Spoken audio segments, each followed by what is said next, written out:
The small town of Fairhaven awoke under a blanket of golden sunlight.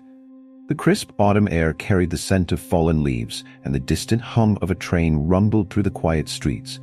It was a peaceful morning. At least it should have been.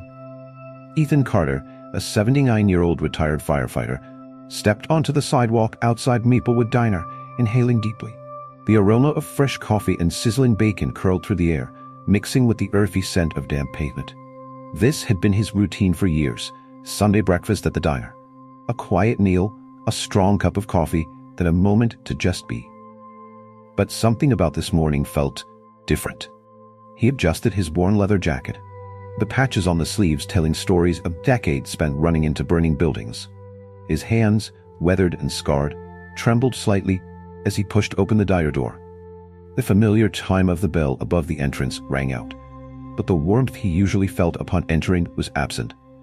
Conversations hushed, heads turned, eyes flickered toward him, some darting away quickly, others lingering with quiet judgment. Ethan had seen that look before. Ignoring it, he strode forward, his steel-gray eyes scanning the room. The same checkered floors, the same worn-down booths, the same old jukebox playing song country tunes. But the air was different, thicker, heavy with something unspoken. He found his usual corner booth empty and slid in, sighing as he picked up the menu. He didn't need to read it. He already knew what he wanted. Black coffee, 2 eggs over easy, crispy bacon, and a side of hash browns.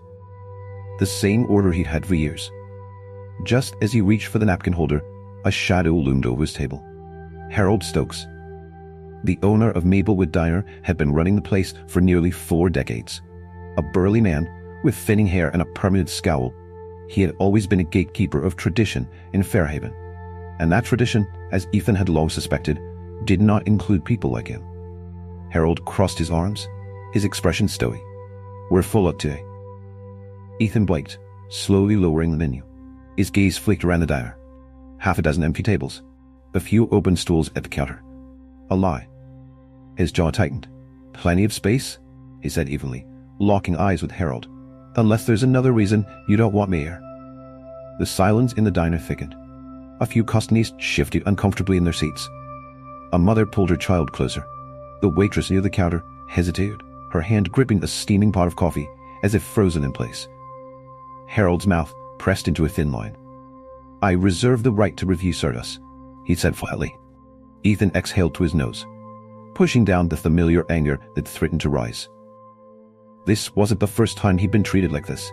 He had fought fires, pulled people from wreckage, saved lives, all lives without hesitation. And yet, here he was, being denied a damn breakfast. Before he could respond, a chair scraped loudly across the floor. Hank Burser, a burly trucker with salt and pepper stubble, stood from his seat near the back. He'd been coming to Maplewood Diner for years, always taking his coffee black and his eggs runny. He was a man who minded his own business, until now. "That's no way to treat a man who spent his life running into burning buildings," Hank said, his voice low but firm. Harold stiffened. "This doesn't concern you, Hank." "The hell it doesn't," Hank shot back, stepping forward. "I've known Ethan for damn near 30 years. I watched him pull 3 kids out of a house fire on Main Street back in '89. I saw him run into that old mill when it went up in flames. And I know he damn well deserves to sit here and eat his breakfast like anybody else." Murmurs rippled through the diner. Another trucker, Lou Deus, leaned back in his chair, crossing his arms. "Yeah, Harold, what's this really about?" Harold's face darkened. But before he could answer, a third voice chimed in. "I won't stir under a man like that." A waitress by the counter, Anna Fields, a young woman in her mid-20s with auburn hair tied in a messy bun, untied her apron and slammed it onto the counter. Her voice trembled slightly, but her resolve was clear. "I quit." Harold's face turned a deep shade of red. "Anna, don't be stupid." She squared her shoulders. "I'm not the one being stupid." The tension in the room reached a breaking point. Customers who had remained quiet now muttered among themselves. Some stood up, throwing cash onto their tables before heading for the door. Others stayed, watching with bated breath. Ethan, still seated, exhaled slowly. His heart pounded in his chest, not with fear, but with the weight of the moment. "Harold," he said, his voice steady. "All I wanted was a cup of coffee and some breakfast. That's it." Harold's lip curled. "Not in my diner." Ethan pushed back his chair, rising to his full height. Though age had slowed him, there was still power in his stance, a quiet strength that demanded respect. He looked around the room at the faces watching him, waiting to see what he would do. Then he nodded at Hank, at Lou, at Anna, at everyone who had stood up for him. Without another word, he turned and walked toward the door. As he reached for the handle, he heard it. The scraping of chairs, the shuffle of boots against the tiled floor. Hank, Lou, and nearly half the diner's patrons were standing, following him out. Harold's jaw dropped as the reality of the moment set in. His customers, his regulars, were leaving. Anna shot Harold one last glare before stepping around the counter and walking out, head held high.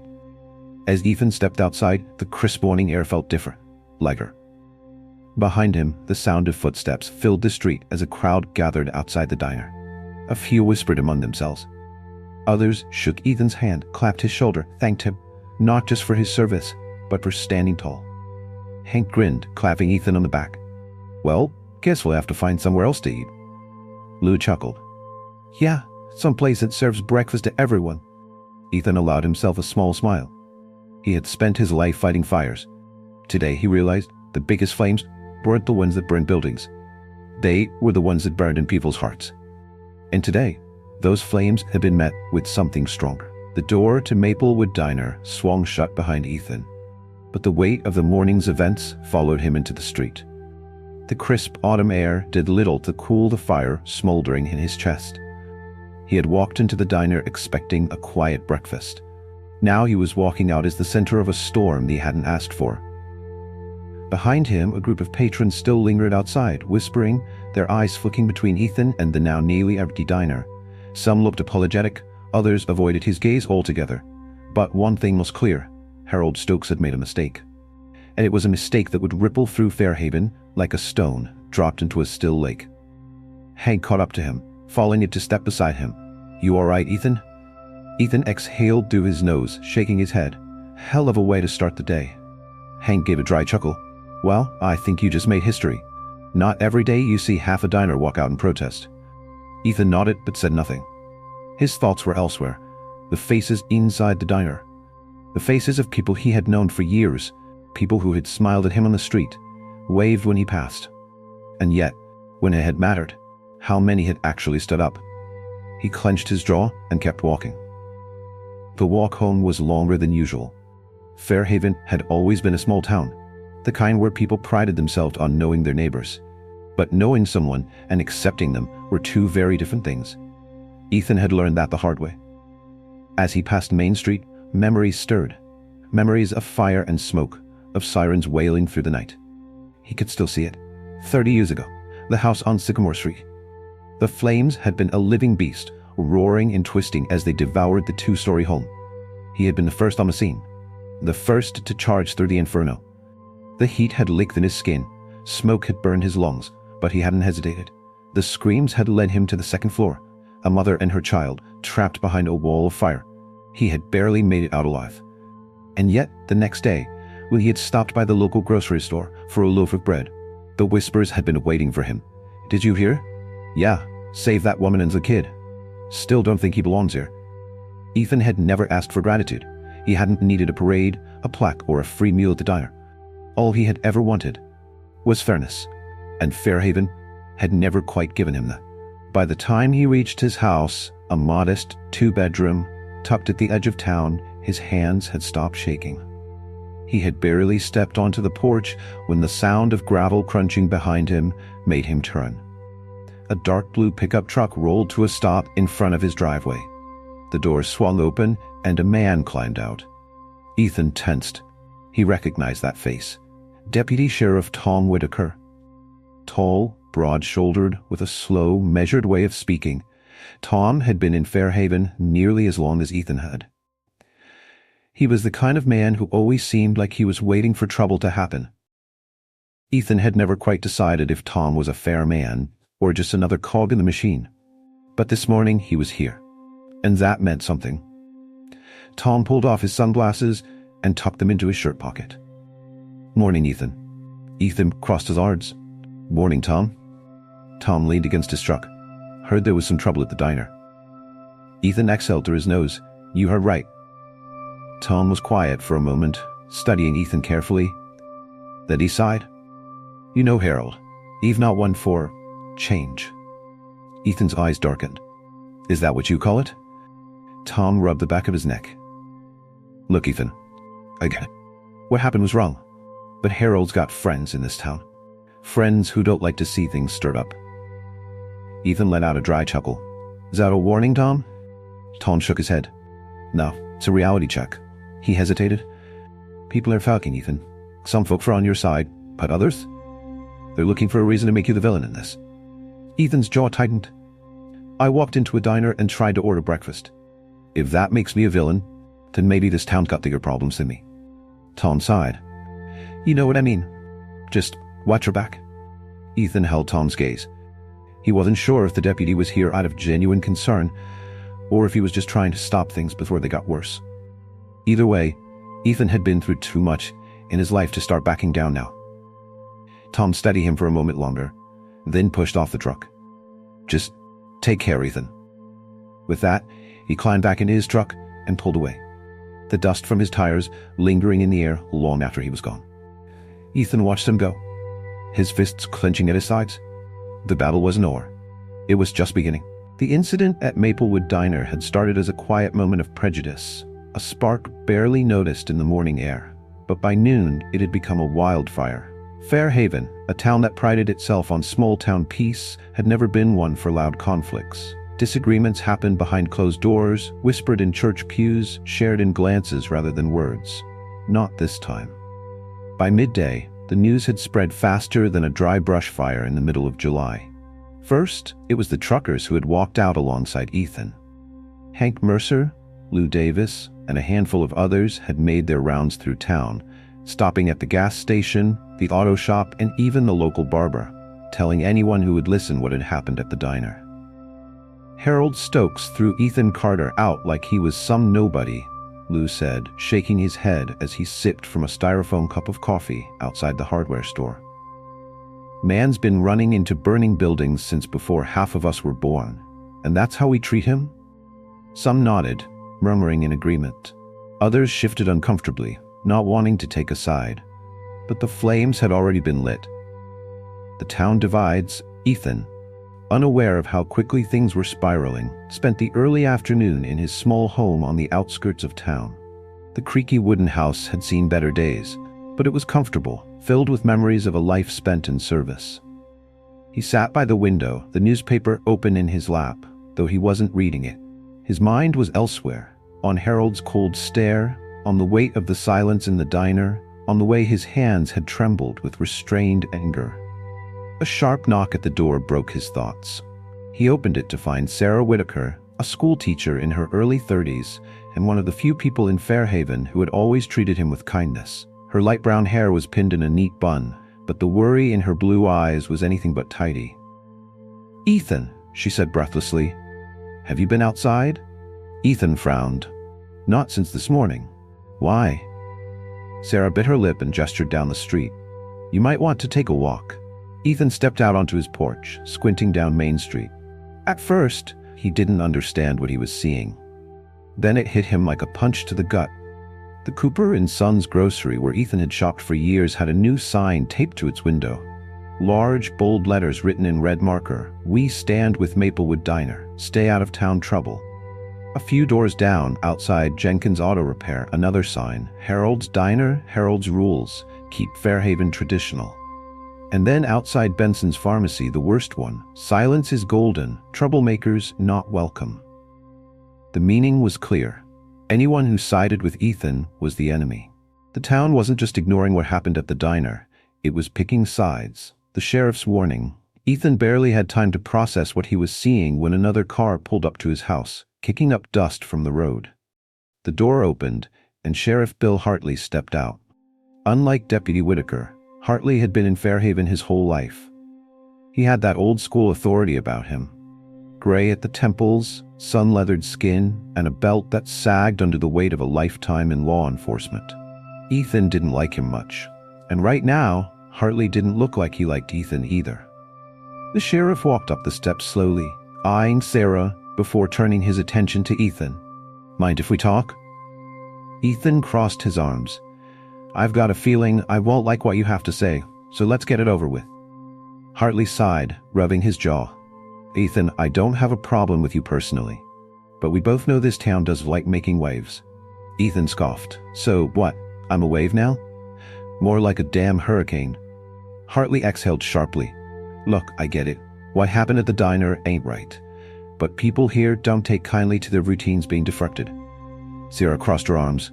"Said Ethan's supposed to just sit down and take it." Hartley turned to her. "Miss Whittaker, I'm not here to pick sides. I'm here to keep Fairhaven from turning into a war zone." Ethan narrowed his eyes.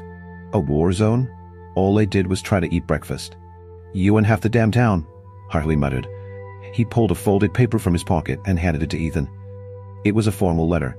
Fairhaven Business Owners Association, request for public order. The letter was short, but the message was clear. A group of business owners, led by Harold Stokes, was filing a petition to keep community troublemakers from disrupting business. It was vague enough to seem reasonable, but Ethan knew exactly who it was aimed at. Hartley gave him a long look. "I don't want this to turn ugly, Ethan." Ethan folded the paper and shoved it into his pocket. "Then maybe you should be talking to Harold, not me." Hartley sighed again, as if this was exactly the response he'd expected. "Just keep your head down, all right?" Ethan didn't answer. Hartley turned and walked back to his car. But before he left, he rolled down his window and said one last thing. "Fairhaven's got a long memory, Ethan, and not everybody in town is as forgiving as I am." With that, he drove off. A town on the edge. That night, the tension in Fairhaven was thick enough to cut with a knife. At Murky's Bar, one of the only places open late, conversations were heated. Some whispered about Harold's petition.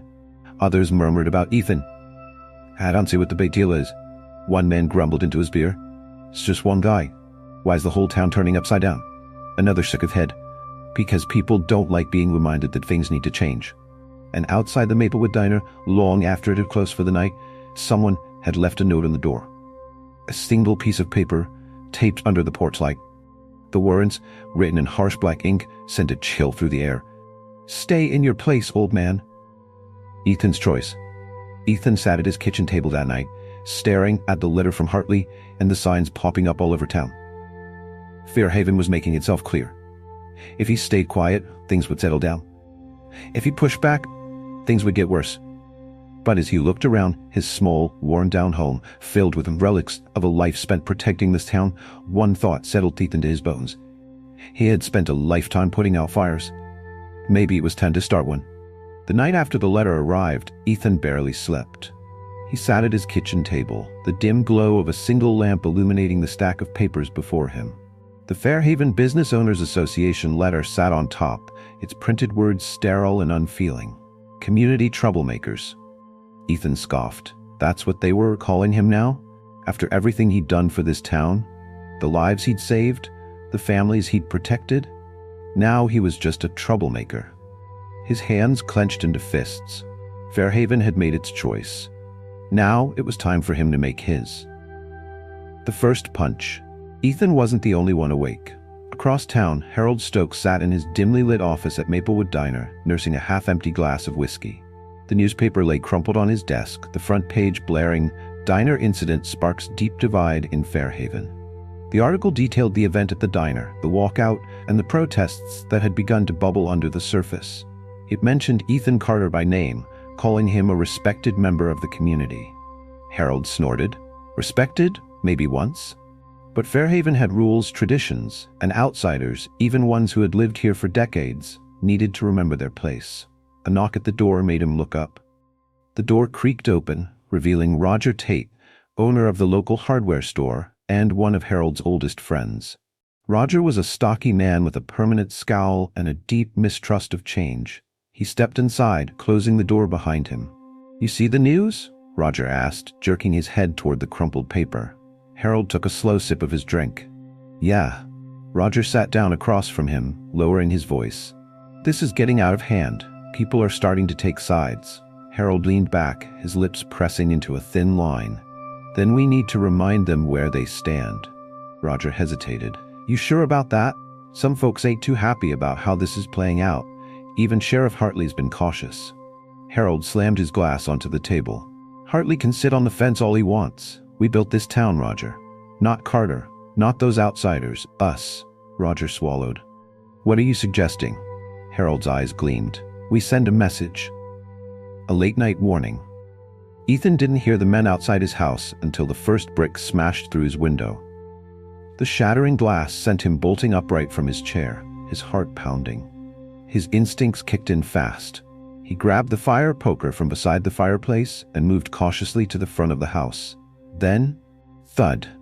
A second rock slammed into the side of the house, leaving a deep dent in the wooden paneling. Ethan threw open the front door. A dark pickup truck peeled away from the curb, tires screeching as it vanished into the night. In its wake, a piece of paper fluttered onto his porch, caught in the cold wind. Ethan bent down, his fingers closing around the crumpled note. 3 words. Leave it alone. His jaw clenched. His grip on the fire poker tightened until his knuckles turned white. They wanted him to back down. They wanted him to disappear. But Ethan Carter had spent a lifetime running into danger when others ran away. And he wasn't about to stop now. Warning brings the fight. By sunrise, the news of the attack had spread. Sarah Whitaker was the first to show up at Ethan's house, her face pale with worry. "Oh my God, Ethan," she breathed, stepping over the shattered glass as she entered. "Are you okay?" Ethan stood at the kitchen counter, calmly pouring himself a cup of coffee, as if nothing had happened. "I'm fine." Sarah glanced at the broken window. "Fine? Someone threw a damn brick through your house." Before Ethan could respond, a second voice called from the doorway. "You're not the only one getting warnings, Carter." Ethan turned. Hank Mercer stood in the doorway, his jaw tight. Behind him, Lou Davis and 2 other truckers loomed. Hank stepped inside, tossing a flyer onto Ethan's table. It was another petition. Support local businesses, boycott troublemakers. Underneath, a list of names. Ethan Carter, Hank Mercer, Lou Davis, Anna Fields, the waitress who had walked out, the truckers who had stood by Ethan. Anyone who had dared to challenge Harold. Sarah snatched the flyer, her hand shaking. "This is insane." "It's war," Hank muttered. "Harold and his people? They're trying to starve us out, make sure no one in town serves us. No gas, no food, no work." Ethan exhaled slowly. It had escalated faster than he thought. "They really think this is gonna work?" he asked. Lou crossed his arms. "Small towns don't run on rules, Ethan. They run on fear. And Harold's got plenty of people scared." Ethan sipped his coffee, his mind racing. Fear. That's what Harold was counting on. That's what bullies always counted on. But fear could be fought. And Ethan Carter had spent a lifetime fighting. The turning point. By mid-afternoon, Ethan found himself standing in front of Murphy's Bar, the one place in town where people still spoke freely. Inside, the usual crowd had gathered. Farmers, mechanics, old factory workers, people who had known Ethan for years. And standing in the center of the room, voices raised, were 2 opposing sides. On one side, Hank, Lou, and a growing number of angry townsfolk. On the other, Roger Tate, a few of Harold's loyalists, and others too scared to openly pick a side. "All I'm saying," Roger was arguing, "is that Fairhaven was fine before Carter decided to stir things up." "Stir things up?" Hank snapped. "He got thrown out of a diner for wanting breakfast." "That's not what this is about," Roger countered. "People want Fairhaven to stay the way it's always been." Ethan stepped forward. "In what way is that, Roger?" His voice was calm, but it carried through the room. Silence. Roger hesitated. "You know what I mean, Carter?" Ethan nodded. "Yeah, I do." He looked around the bar, meeting the eyes of those watching. "I've spent my whole damn life protecting this town, and now you're telling me I don't belong in it?" Murmurs rippled through the crowd. Some averted their eyes, others nodded in agreement. Then Ethan looked at Roger. "You think if you shut me up, this all goes away?" Ethan's voice hardened. "It doesn't. Because this isn't just about me. This is about what's right, about what's fair. And I'll tell you this." He stepped closer, his voice dropping. "I'm not backing down. You want to come after me? Do it. But don't think for a second that I'm going to disappear." Silence. Then, a single clap. Anna Fields stood in the corner, her eyes shining with fierce determination. Then another clap. Then another. Then a roar of applause. Ethan stood tall, unflinching. This fight wasn't over. It was just beginning. The morning after the showdown at Murphy's Bar, Fairhaven woke to an uneasy silence. A A storm was coming. Ethan could feel it. As he sat on his front porch, sipping coffee from his favorite old mug, he watched the town unfold before him. The usual morning rush, delivery trucks pulling into the grocery store, teachers heading to the school, folks stopping at the gas station, had a different feel. Conversations were hushed, glances were stolen, and tension hung in the air like a thick fog. Word had spread. The town was officially at war with itself, and at the center of it all stood Harold Stokes and Ethan Carter, two men representing two very different Fairhavens. A knock at his screen door pulled Ethan from his thoughts. Sarah Whitaker stood there, worry etched deep into her face. "It's getting worse," she said without preamble. Ethan set his mug down. "Tell me." She handed him a folded flyer. "Fairhaven stands against outsiders. Support your town. Boycott the troublemakers." Underneath, it listed a town hall meeting for that evening, a meeting organized by Harold Stokes and the Fairhaven Business Owners Association. Ethan's lips pressed into a thin line. "They're making this official," Sarah said, trying to force the whole town to pick a side. Ethan unfolded the flyer again, his jaw tightening. "They already have." The threat by noon, the first real sign of escalation came. A loud bang echoed through the street. Ethan looked up from his workbench where he'd been repairing an old fence post, just in time to see a rock smash through his mailbox. The pickup truck sped off before he could catch the license plate, dust swirling in its wake. Ethan walked over to the dented mailbox, bending down to pick up the note that had been tied to the rock. 4 words. "Last chance. Back down." The words were scrawled in thick black marker. The edges of the paper crumpled as if whoever had written it had been gripping it tightly in anger. Ethan exhaled slowly, steadying himself. He'd faced worse threats before. Fires that had raged for days, buildings collapsing around him, the heat of the flames licking at his skin. But this was the kind of fire he couldn't put out with a hose. The town hall showdown. By the time 7 p.m. rolled around, Fairhaven's town hall was packed. The tension was palpable, thick enough to choke on. Harold Stokes stood at the front of the room, his sleeves rolled up, trying to look like a reasonable man instead of a bully in disguise. Beside him sat Roger Tate and a handful of other business owners, their expressions hardened with stubborn defiance. And then there was the crowd. Half the town had turned up, some out of curiosity, some out of fear, and others because they wanted to see a fight. Ethan walked in alone, a few heads turned. Some people nodded in silent support, others looked away, and then from the back of the room, Hank, Lou, Anna, and nearly 24 others entered behind him. If Harold noticed, he didn't show it. Instead, he cleared his throat and addressed the room. "Fairhaven has always been a town of good, hardworking people," Harold began, his voice smooth, practiced. "A town where we look out for our own." Murmurs of agreement rippled through the crowd. But lately, Harold's expression darkened. There's been disruption, people stirring things up, making things harder for the businesses and families who have been here for generations. Ethan's fists clenched. He knew exactly what Harold was doing. He wasn't talking about disruption. He was talking about him. Harold continued, his voice dripping with mock sympathy. "Now, I don't blame anyone for wanting things to be different. But we have to ask ourselves, at what cost? Do we want our town to become unrecognizable? Do we want to let one man's anger tear us apart?" Ethan had had enough. He stood, slowly, commanding attention without needing to say a word. The room fell silent. Harold met his gaze, a flicker of annoyance in his eyes, but Ethan didn't let him speak. "You think I'm tearing this town apart?" Ethan's voice was calm but firm. "Because I walked into a diner and asked for breakfast?" A few heads nodded. Others shifted uncomfortably. Ethan's voice hardened. "No, this town isn't divided because of me. It's divided because some people are too damn scared to admit that things need to change." A murmur ran through the crowd. Harold's eyes flashed with anger. "This isn't about. You threw me out of that diner," Ethan cut in. "And when people stood up for what was right, you started a damn boycott. You put up signs calling people troublemakers. You sent people to threaten me." Harold's face turned red. "Now wait just a..." Ethan took a step forward.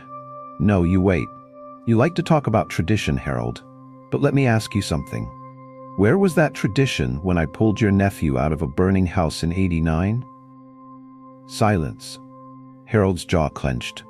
You didn't seem to mind me being in Fairhaven then, Ethan continued. You weren't handing out petitions when I was running into burning buildings. You weren't calling me a troublemaker when I was saving lives. But now, because I refuse to stay quiet, you want me gone? The room was dead silent now. Ethan let his words settle before speaking again. I'm not going anywhere. A long pause.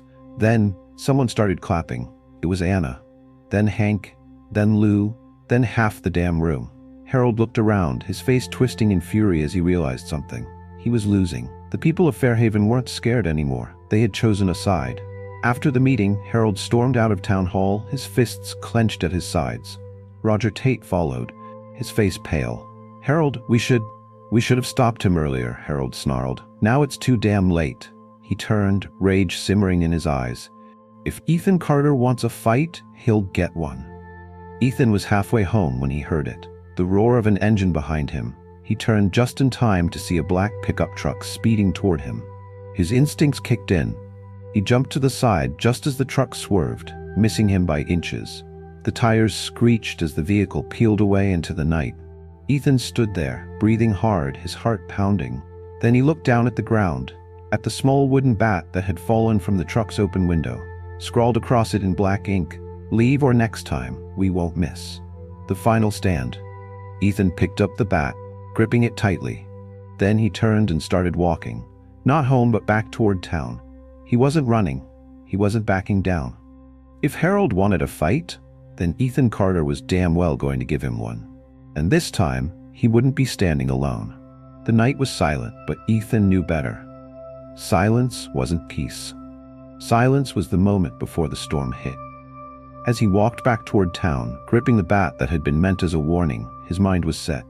Enough was enough. Harold and his people had played their hand, threats, intimidation, and now an attempted attack. They wanted Ethan to disappear, to slink away into the shadows and let Fairhaven stay exactly as it was, but they had underestimated him. Because Ethan Carter had never been the kind of man to run, and he sure as hell wasn't going to start now. The trap. The streets of Fairhaven were nearly empty. Most of the town had gone home after the tense meeting, but Ethan wasn't fooled. He knew people were still watching and waiting. As he passed Murphy's bar, the door swung open. Hank, Lou, and Anna stepped out, their faces set with the same determination he felt. Hank whistled low when he saw the bat in Ethan's hand. "Looks like things just got real," Ethan nodded. It was never going to end any other way. Lou looked around, scanning the empty streets. Harold's not going to let this go. He's got too much pride. He won't just sit back and watch people take my side, Ethan agreed, which means he'll do something stupid. Anna crossed her arms. "What do we do?" Ethan tightened his grip on the bat. "We stop waiting for him to make the next move." Showdown at Maplewood, Ethan and his group walked straight to the diner. No more hiding, no more waiting. If Harold wanted to make this personal, then Ethan would bring it right to his doorstep. The Maplewood Diner was dark, but the faint glow of a single light shone through the window. Ethan stepped onto the porch, his boots heavy against the wooden planks. "Harold!" His voice carried through the empty streets, echoing like thunder. The door creaked open, and there he was. Harold Stokes stood in the doorway, arms crossed, his face shadowed in the dim light. Behind him, Roger Tate and two other men loomed, their eyes sharp and unreadable. Ethan took another step forward. "This ends tonight," Harold scoffed. "You think you can just march in here and change everything? You think you can throw bricks through my window, try to run me off the road, and I'll just walk away?" Ethan shot back. Harold's smirk faltered for a fraction of a second. Ethan took another step closer, his voice low but powerful. "I've lived in this town longer than most of the people you're trying to turn against me. I fought fires for this town, saved lives. You know damn well I belong here just as much as you do." Harold's expression twisted. "People like you don't change towns like this." Ethan took one last step, standing inches from Harold now. The fire in his eyes burned hotter than any blaze he'd ever faced. "Watch me." The breaking point. For a long moment no one moved. The streetlights flickered. The night air was thick with tension. Then the sound of an approaching truck. Loud, fast, coming straight toward them. Ethan's stomach dropped. Before anyone could react, the black pickup from earlier came barreling down the street, headlights flashing, engine roaring. It wasn't stopping, it was aiming straight for the diner, and for Ethan. Harold's eyes went wide as he scrambled backward. What the hell? Ethan barely had time to think. He threw himself to the side as the truck skidded onto the curb, smashing through the diner's front railing. Glass shattered, wood splintered, then silence. The truck's engine died. Ethan pushed himself up, his heart pounding. The truck door swung open and a figure stepped out. Ethan's blood ran cold. It wasn't Harold, it wasn't Roger. It was Deputy Tom Whitaker. A town divided, Tom stood there, his badge gleaming under the streetlights. His face was blank, but his hands were shaking. "This town isn't yours to change, Carter," he muttered. Ethan slowly stood. "So this is what it comes to?" Tom swallowed. "Fairhaven needs to stay the way it's always been." Hank and Lou stepped closer, their fists clenched. Anna's breath hitched. Ethan met Tom's gaze. "You're better than this." Tom hesitated. For a fraction of a second, something flickered across his face. Doubt. But then, the sound of sirens filled the air. Sheriff Hartley's patrol cars came speeding down the road, red and blue lights flashing against the darkness. Harold turned to Tom, his face pale. "You said this wouldn't go this far." Tom clenched his jaw. He had lost control, and he knew it. The patrol cars skidded to a stop, and within seconds, Hartley was out, gun drawn. "Everyone get your damn hands where I can see them." Chaos erupted. Roger Tate ran. Harold stood frozen. Tom looked like he wanted to disappear. And Ethan, he stood his ground. The suspenseful end. As Ethan raised his hands, watching the town's most powerful figures fall apart around him, he knew one thing for sure. This wasn't over. Fairhaven was changing. Whether people like Harold and Tom liked it or not, but there was a storm coming. And Ethan Carter had just become the town's biggest target.